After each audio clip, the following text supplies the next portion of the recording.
Welcome back. For many, a story in the Times today may have hit very close to home, as many of us have family members or loved ones who are nearing the end of their lives. And in many cases, being in a nursing home or a hospice is not where they want to spend those final days. Now, the article in the paper titled "Fighting to Honor a Father's Last Wish to Die at Home," it tells the story of a daughter and her 91-year-old father whose life quickly slipping away. And like many people in this situation, he wants to go home to pass away on his own terms. Now, despite his daughter's attempts to have him released from the facility, they continue to hit a brick wall. Home health care aides weren't an option after he kept going back to the hospital. He was moved from one nursing home to the next, and while his condition was only worsening, it seemed that the facilities were making money off of him for being there. And the report released by Genworth last year shows that the cost of living at a nursing home soared to more than $80,000 a year. Now, over the past 5 years, the median annual cost of private nursing home care, that jumped by 24%. Now, a team of doctors with the Institute of Medicine say the patients should be encouraged to make their end-of-life issues known to their primary care physicians, and that the end-of-life treatment ought to be less focused on hospice, hospitals, and more home-based care. Okay, I'm sure you've heard some heartbreaking constituents conversations beyond even some of the personal ones we have.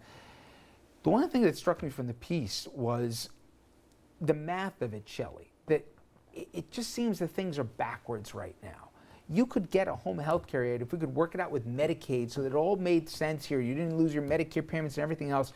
It would be better for the patient, be better for the family. It would probably be better for the taxpayer overall. But whether it's bureaucracy or self-interest or whatever else, the logical thing doesn't always seem to be the thing that's being done. Right, and I believe in the story it said that they told the daughter if the father went on hospice, he would lose his Medicaid, which was his home health care aid. So she wants to bring him home and have someone there to help. She can't be the caregiver all the time. And that's the choice. What really irks me, and everyone I know who has been in this situation personally or as a policy matter, you need the strongest advocate to get anywhere. She had to do battle to do something that was perfectly right and fair and respected his wishes. For the doctors to say, oh, you should make your wishes known, that's not enough. The trouble is you need like a battle axe to get through this system, and that's where I think it's so unjust. And you know, this story really typifies the tremendous amount of frustrations families have about the system, and I agree the incentives are totally flipped. And it's we have to change it. And it's not just the dignity aspect of it. You know, they talked about the guy's health. It deteriorated every time he went in one of those. You can't go to a place an hour away from you. You have a single daughter who's a school teacher. People's lives don't work that way. And plus, the guy wanted to go home. He wanted to go home to his music. He wanted to go home to his books. He was riddled with infections from bacteria he got in the facility, in the hospital. He wanted to go back to the house where him and his wife spent 50 years of their lives together. He didn't want to be in some antiseptic place. But there's also the math of it beyond the dignity. And there's a conversation we in this country are uncomfortable with.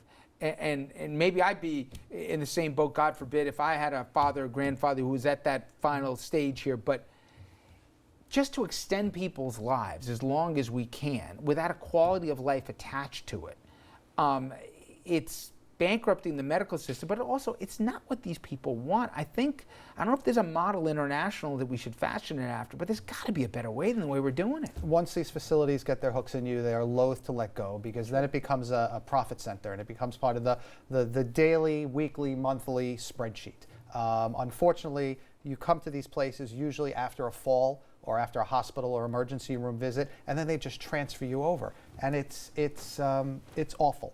The extension of life and quality of life is a separate issue, and I think that's a slippery slope and a dangerous one, because when does the right to die become some sort of obligation to die because you're burning your family's fight? That's a tough one. That's not what this article is about. Because the idea of getting care that you can do at home, and they don't believe that home care is sufficient for special acute needs. It does overlap. It is connected, but that's not what this story was about.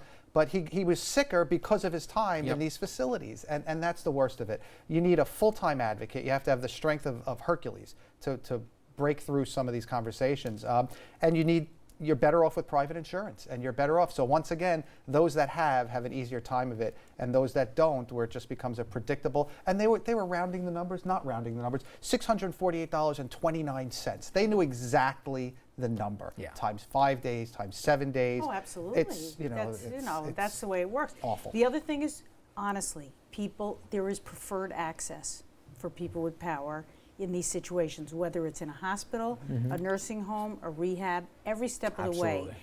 And I think it's so unfortunate people call our offices, elected officials, to intervene. And we do intervene, if someone contacts us, and do the best we can. But why should that be the system? right. That a person has to call an elected official to get something fixed in a medical facility? I think one of the real problems, as you've identified, is the financial incentives are completely adverse. And so take out the philosophy for a minute and just talk about why should it be that a home care attendant is not paid for, even if you are occasionally going to go back into the hospital. Something bad happens. The guy has a fall, he has to go back to the hospital, I understand. But the agency didn't want to do it because he kept flipping off and on, and so that people wouldn't be getting regular income. You have to be determined, Andrew, to have 6 months or less That's to hospice. live. Right, for hospice, I'm sorry. Palliative care. It's just, it's backwards. And I think this is like one of those conversations we talked before about in a different way. This is another one where you got to get up on the table, and frankly, this is where government comes in. Absolutely. Because people individually can't fight this fight by Well, themselves. I mean, it would be nice to take some of the profit motive out of it. This is so difficult because this is, you want to uphold people's personal choices, but it so often happens when that person is the least able to communicate what they really want. And so then it becomes an issue of the family members who are entrusted with making those decisions. We have to make sure that they're doing it for the right reasons and that their motivations are proper and looking after the patient.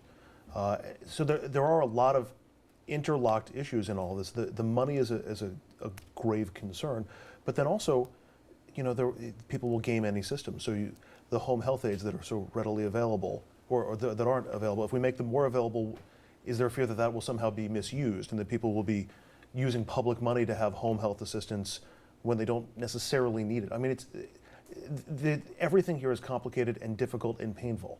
I would just say from a avoid it. motivation standpoint for people who aren't going through this, if they want to care about your money, tax money being spent more efficiently, you take a look at this and how with less money there'd be better care in some cases, or at least certainly what the patient wants for care.